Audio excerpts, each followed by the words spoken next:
Hello, ladies and gentlemen. I want to thank everyone for always tuning into Born His Dream podcast. Good afternoon, Chicago. Good afternoon, Seattle. We have a very amazing individual here today online. We are doing it virtually. What does that mean? Is that we are versatile. We're able to touch everyone globally, whether in person or virtually. We're all making a difference. So I have this very special guest in the house today, and his name is Rakshid. And this individual, this kid, he's only in 11th grade. He's magical, he's superstar, he's powerful. But there's one thing, there's one unique, magical thing that is connecting us together, which is adversity. As young as he is, he has also been through a lot. I mean, something probably bigger than what average adult could be too, but yet he's out here building. He's out here seeing things differently. He's out here can't wait to change the earth. So there's something driving him, which so I can't wait to have him, just like dissect and just share his story with us today. You know, you know what, Rashid, who are you and what drives you? My name, yeah. So my name is Rocky Srinivasan. I'm the founder of Enable Up Unlimited Potential. This is a nonprofit organization, and we work to fundraise and raise awareness for orthopedics, prosthetics, and various different sports medicine diseases, and raise money for those, and also raise awareness surrounding the research that's being done to prevent some of these diseases in people. And really, that's my main role here in Up. Is I founded it, and now it's become almost a global foundation where we're working to help democratize athletic excellence for everyone, and so everyone doesn't have limitations in terms of being able to live an active lifestyle. I appreciate it. I mean, you're so passionate about just raising fund and helping this entity better and feel better. Why this particular entity? Why? What Yeah. what really motivated you to want to focus in this particular area? So really how I started my foundation was, so I've always been interested in sports. I played football growing up, and then basketball is what I'm playing now. Um, so for my whole life, I've been interested in sports, I guess. And so through that, I've been, like a leader on my teams. And so my school recommended me for this position, which is called the WIA lead position. So the WIA is basically the board of members that govern high school sports here in Washington. So making like rule changes and organizing like, the state championships and kind of making sure that everyone has like a great experience in high school sports. And so I got to be on that board and the voice of almost 300,000 student athletes here in Washington. Okay. And so with that position, I got to visit a lot of high schools and see a lot of different people. And so we kind of try to make equality in sports. So whether that be with those like in a wheelchair or things like that. And so we visit many different high schools here in Washington. And so I got to see firsthand like people who experienced limitations in sports and they couldn't, live out their dreams of becoming an athletic superstar. And they were limited by physical disabilities or dysphoria. So that kind of inspired me to help everyone to get, what I have a lot of fun in playing sports. And I think sports is a great unifier of the world, really. And so if people have boundaries that doesn't allow them to participate in the sports that they want to play, that's kind of the motivation behind why I started Up. And then also I'm really, I like sports and I like biology. I took biology in high school, and those classes really, I love medicine, and kind of combining those become sports medicine. So I'm really interested by the research as well. That's beautiful. So now it all makes sense why you're so interested in, helping people who are having muscular disorder, neurological issues. Those are people that call supposedly, Paralympic, A lot of people in that predicament, most of them don't think that they can move ahead. They think it's all finished for them. And you, as young as you are, you want to give them hope. You want to be part of the research that's going to bring more sustainable solutions to people who are disabled. Um, this is so amazing, and it needs to be encouraged. You were introduced to me by Rachel. Rachel, you remember Rachel, Yeah. right? Leaders Press. She's the way she describes you is like, to the same standard with world leader. That's how she describes you. It makes me why, oh my God, I cannot wait to like interview you and to see what drives you. Why you so highly motivated at 11th grade to help make a difference, not just helping to make a difference. You chose a specific problem to solve, and those problems that you chose to solve, a lot of people quit trying, but you want to pick it up. And have you been through a struggle in your life? Because I know you came from India. You came in here when you were 5 months old. What was your struggle since you were immigrated to the United States? And what has been your struggle? Yeah, that's been a really big struggle just throughout my life, just adapting to kind of the lifestyle here.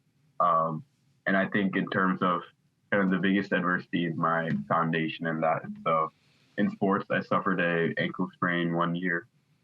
So that took me out of basketball for, the playoffs and the end of the season. So that was really frustrating as well. And that also led to, not being able to play the sport that I loved. It led me to want to make sure that other people don't have this feeling of frustration that they're feeling left out. Mm-hmm. And then, when I was starting my foundation, there's a lot of adversity in that.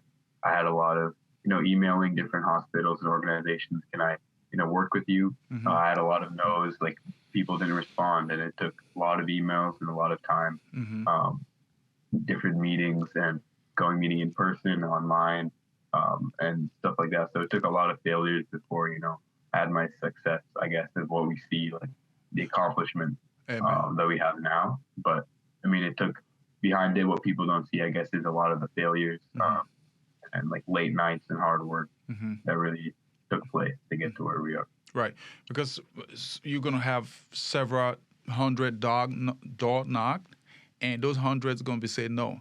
You're probably gonna get 200 no's, and ideally you would have given up. But yeah, you did not. You just keep knocking. All you were looking for, probably looking for 1 years. When was that breakthrough? When was that? Yeah. And who gave you that opportunity? My biggest breakthrough was like in 2021 with, I guess, late 2021, early 2022 with Seattle Children's. Children's is a hospital here in Seattle. And so they really allowed me to work with them for orthopedics or fundraising towards orthopedics research. And then I also met the chief of orthopedics at Seattle Children's, Dr. Bert Yazzie, and he really helped me. I guess he took like a mentorship role in my life, and that really helped me, I guess, to start, I had these new connections to start, talking to new hospitals and getting new organizations to work with. And so this kind of, I guess, they saw the potential in my foundation and what I could do. And so that really helped me to get the ball rolling, I guess. And once it started, once I got one hospital, one fundraiser down, it kind of really just picked up from there. I like it. Is your organization Enable Up? Is it like strictly working in the United States alone, or are you like kind of like spreading out to people in other countries? Because in Africa, we have a lot of talents who needs your services. And also in India, I'm sure there are a lot of talents out there who don't have the resources that they need to be able to, get the equipment that they want so that they can fully participate in sport because they're disabled. What kind of program do you see yourself expanding to those those sectors in future? Yeah, I think just being so young has kind of been like a limitation. That fact is that it's hard for me to get global and really expand. But that's definitely a vision that I have of the foundation in the future, as I go to college and as I go on, is just to kind of get this global so that everyone is feeling, just kind of expand the mission statement and expand the vision to everyone in the world, because everyone should have equal opportunity in that right to participate in sports and live an active lifestyle. I like that. So what challenges are you currently facing right now with your mission? And does that affect your ability to continue study in your medical field? What challenges are you currently having? I mean, it's been really hard to balance. I have school, then I have sports, and then I have the foundation work on and other, research and internships that I've been doing for college applications. So overall, I guess it's been really hard the biggest adversity there is managing time, and using my time wisely towards things that make better myself. Mm-hmm. And so, that's been really hard, but I feel like through planning and through determination and late nights, sleeping at 2 a.m., 3 a.m., it's really just like having a single-minded focus, I guess. And I guess that's really, it's hard to get my vision going since I have so many other things, but as I have this, vision and focus and goal in mind, I guess it's easy for me to just, keep going and keep pushing, and as I know I can accomplish this in the future. I appreciate that, because most youth in your age, at your age, they'll freak out, burn out, because that's where I thought about that. I was like, man, how do you juggle through all this? Your school, your parents, are they fully in support? Have you ever get discouragement? Chat with your friends and say, dude, how long would you keep up with this? And you don't get paid doing it, right? You're doing it for free because you have a heart. Same thing with the boy and his dream. I'm sure you researched me, and I came from a very severe adversity, and what happened to me when I was little, I don't want it to happen to every other kid. So we don't get paid doing it. I have a team. I have my company, I have a team. I'm able to juggle through all this because I have a very solid team working with me.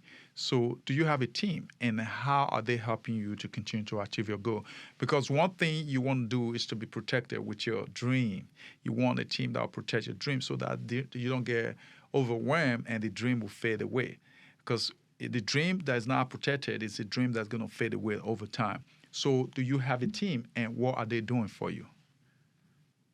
Yeah, so all this couldn't be possible without the support from, I have a lot of student volunteers here at my school, so like my classmates and my friends really help for, the fundraising process and just creating like a big community around Seattle, around Washington.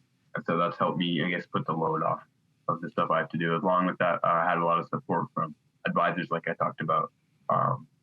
Dr. Yazzie helped me, gain connections and stuff like that. And I had a lot of advisors to, guide me on the path and on this journey of, what I need to do, where, my steps, and help create connections and create opportunities for me to succeed. And so through, I guess, support and help by volunteers, it's really helped me to balance and, be able to do this at such a young age. That's beautiful. Are you still with Eastside High? Yeah, so I'm going to senior year this year. Oh, that's beautiful. So are you getting a lot of support from that? Yeah, so a lot of my classmates, some teachers have been supporting, my classmates, like my student volunteers are from my school, so they're, hands-on with the foundation, but along with that, just like support overall, promoting the foundation, things like that. I like it. So what is your dream for your foundation? Where do you see you from now, 5 years from now? Yeah, so we have kind of a mission statement here at UP is no wheelchairs by 2040, which is kind of saying everyone should be out walking and out for being able to, everyone's kind of equal in that sense of physical movement and active, being able to be active. So that's kind of the future vision that I have down the line. And so what is going to be done to, accomplish this is funding through research and going, global, getting more and more spread out around the world and focusing focusing in on more, raising more money for different research is really what's going to accomplish that big, lofty goal. I appreciate that. Disability sometimes to the mind of the weak, it's weakness, right? Disability to the mind of the weak is weakness, especially those who find themselves in disability, in a disabled situation. So it's supposed to be, oh, it's here to consume me. I'm supposed to be feel sorry for. I can't move further. I don't think I can create because I'm disabled. Seattle is a beautiful city right now. Is infested by disability and homelessness, and you see people quite often see people on a wheelchair. Now, those wheelchairs were donated by the state or the federal, whatever. Have you found yourself expanding to those demographics, just kind of encourage them to change their mindset? And if you haven't, would you consider that? So, can we touch that a little bit? And how can you help encourage those individuals who are weak in their own weakness to let them know that there's strength in it?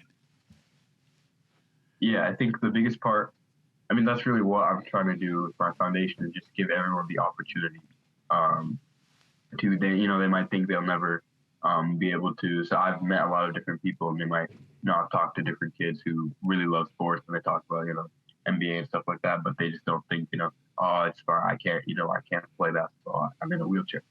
But I really want to, give them the hope that they can. Because, in the future, I feel like it will be possible for everyone to be able to do whatever they wish. And through my foundation, research and stuff like that, it's not, actively helping each person, but in the long run, this research is what is driving the solution. So, fundraising towards like prosthetics or bionics helps, those amputees helps them to walk again and to get their movement back. So stuff like that. I'm just, really trying to inspire hope in kids and, everyone who doesn't think that they're going to be able to do anything due to their, limitations, may it be physical limitations or even like age, stuff like that. So that's kind of the biggest idea behind my book as well. Overcoming Obstacles is really, I kind of wrote it for every kind of demographic, really, to kind of inspire them. So I have, mainly I have stuff about, research and like different prosthetics, different diseases going on here in the sports medicine field and stuff like that. So it's kind of more like scholarly and more research. But then I also have, stuff about yoga poses that people who want to live more active. I have different supplements that athletes can take for faster recovery and better performance. And so I kind of wrote about all of that in my book to kind of just inspire and give everyone something that they can take away, other than just being, because there's like research papers that if you understand like the biology and stuff, you could understand those. Or there's if you Google up yoga poses, there'll be some stuff that come up on the internet, but it's not going to be that advanced or that knowledgeable. So that's kind of what I try to do with my book, is combine everything into one. That's a book that's short, but provides everyone with something that they can take away with from reading it. I appreciate that. One other thing I want to talk about. So you bringing fitness into this, and also fitness, as you see, is a solution to almost everything. Once you exercise, if you're able to exercise, all your problems are half solved. Now you're looking for funding to be able to develop all your researches and stuff like that. Have you looked at government funding as well, other than just fundraisers? That's something I haven't really considered yet, because it's pretty daunting task, but I feel like that's really like the end goal, is to have this at such a wide scale that everyone is really hands-on with finding a solution for this. And I think the really issue here first is like kind of the awareness. I feel like a lot of people just write off those with disabilities or those who in wheelchairs or something. They just kind of write them off and say, oh, that's just how it's going to be, right? And so if you're not experiencing it, they're just going to not think about it. But I feel like raising the awareness surrounding this and raising kind of the knowledge and information is helping to, inspire people to give funds and inspire people to raise money. So that's really what we're doing with fundraising. And I think government funding is a great, like next step that can really get the research going and get a lot of money. Appreciate that. So that's where I come in. Fitness is what helped me throughout my adversity, born not wanting. I was born out of wedlock in Africa, and some tradition they don't want that. So if it wasn't fitness, I would not be here today. So I was able to like combine fitness into my struggle, and I was able to overcome just like that. You know, I can help you with fundraisers and with fitness, and a lot of expert in that field on weekend because I want your program to succeed because it's bigger than you. Your program is bigger than you. It's universal. It should be protected. It should be well funded because your goal is so amazing. Um, this is the reason why I'm touch base with that. You already have a book out spreading that wellness. Where can we get those books? I mean, just one or two. Yeah, just one. So One it's so called far.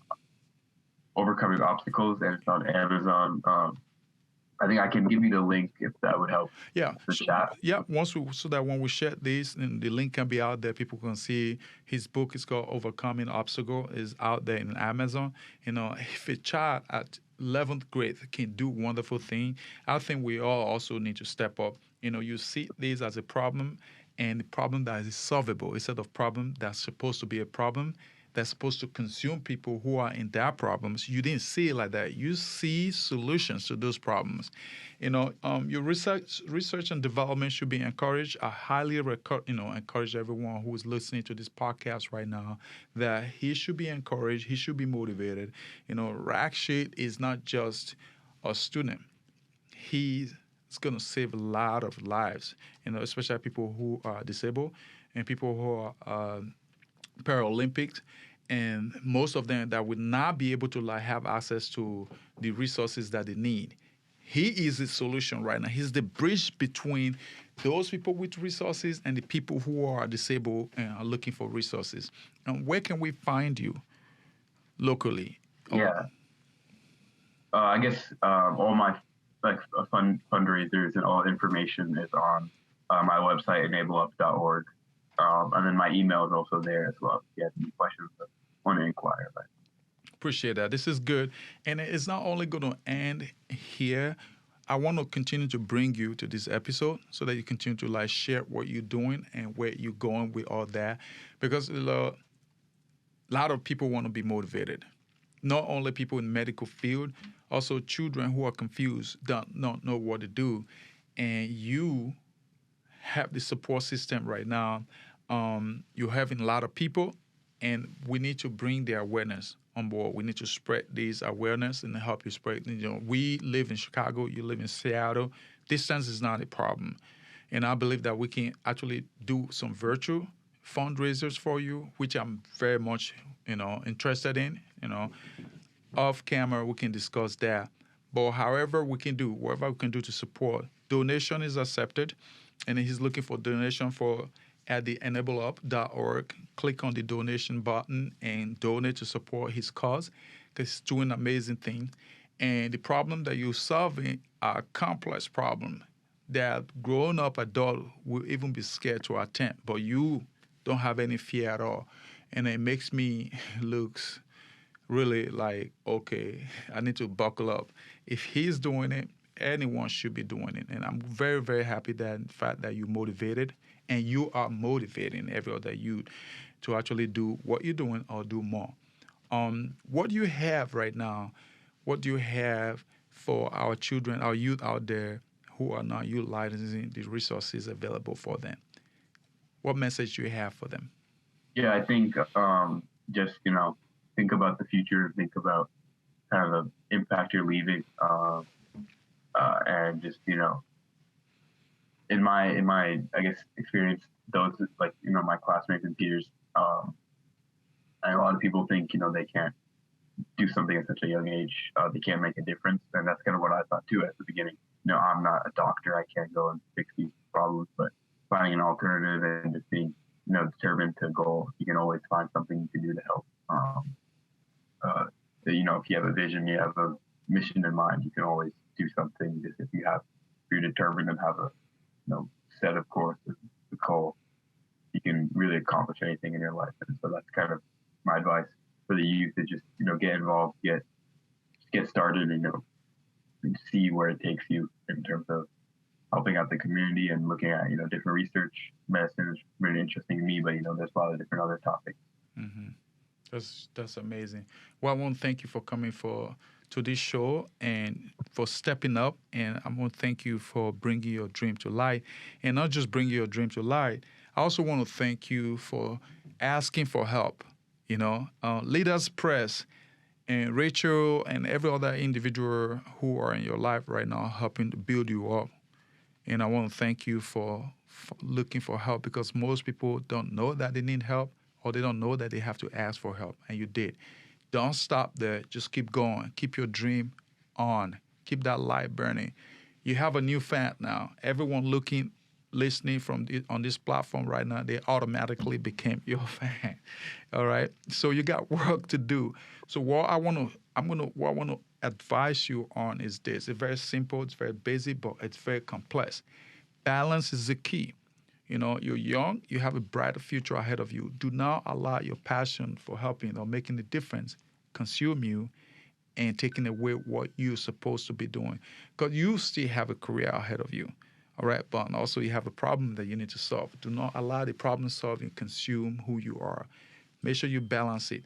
The best way to balance it is make sure that you also take care of yourself before taking care of others. If you're happy, if you're satisfied, then you can shine light on everyone who are struggling. All right, make sure you exercise, you eat right, you do what you got to do. Your spirituality has got to be right. Your academics got to be right. Your relationship with your families and your community has to be in alignment. Everything has to be balanced. I know you know it. I know you're already doing it, but I just want to give you a little bit of small reminder. I'm proud of you. And keep going. And I want to have the pleasure of bringing you back to the podcast, maybe half a quarter, 6 months down the road, see what progress you made and, how you want us to continue to help you further. Any question for me today? No, that was great. Yeah. Thank you guys for having me. No, thank you. I appreciate it. Remember that, heroes are not born yet. You are the next hero. Let's go. Keep the light on.